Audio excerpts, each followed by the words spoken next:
Subscribe करें हमारे YouTube channel साधना gold को और पाएं वीडियोस सबसे पहले। बेल आइकन दबाना ना भूलें। ये जो मोह माया है ना,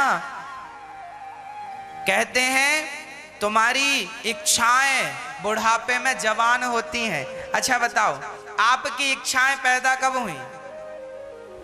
आप जब 20 साल के थे तब तक तो आपकी कोई इच्छा नहीं थी, तब तो पढ़ाई लिखाई में लगे रहे, है ना?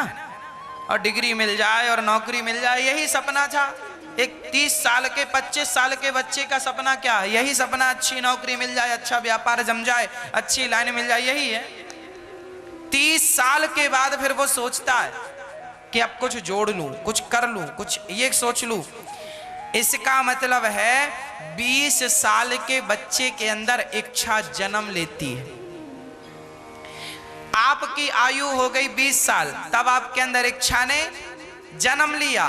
अभी इच्छा एक दिन की है और आप 20 साल के हैं।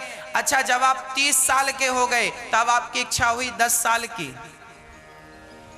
इच्छा की आयु कितनी है? 10 साल। बात समझ में आ रही है? जब आपकी आयु 40 साल हो गई तब आपकी इच्छा की आयु कितनी है? इच्छा की उम्र कितनी है? 20 साल। हाँ जी, आज 40 साल के हो गए और आप जरा 50 के भये तो इच्छा हो गई 30 साल की हो गई। 40 से 50 के आप हो गए तो इच्छा 30 साल की हो गई। अब 30 साल में वो इच्छा जवान है और तुम 50 के हो गए। अब धीरे धीरे सिकुड़ने लगे। आदमी सिकुड़ता है, आदमी की चमड़ी लटकने लगती है और उसकी इच्छाएं अभी जवान है, नाच रही है, ये भी मिल जाए, ये भी मिल जाए, ये भी कर लूं। इसलिए बूढ़ा आदमी ज्यादा उलझा हुआ दिखता है, क्योंकि शरीर से बुढ़ा है पर उसकी इच्छाएं अभी जवान है। इसलिए अपनी ये जो इच्छाएं हैं ना, इनको ही समाप्त करना है।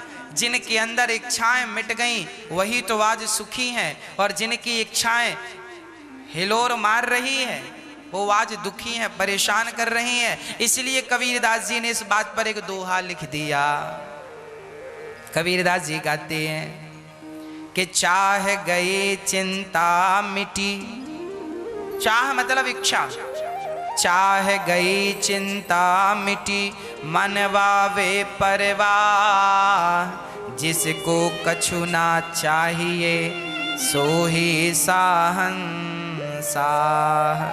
इस दुनिया में बड़ा आदमी वही है जिसे कुछ नहीं चाहिए, और जिसे बहुत कुछ चाहिए आज परेशान है। इसलिए अब आप समझो, आप क्या समझना चाहते हैं?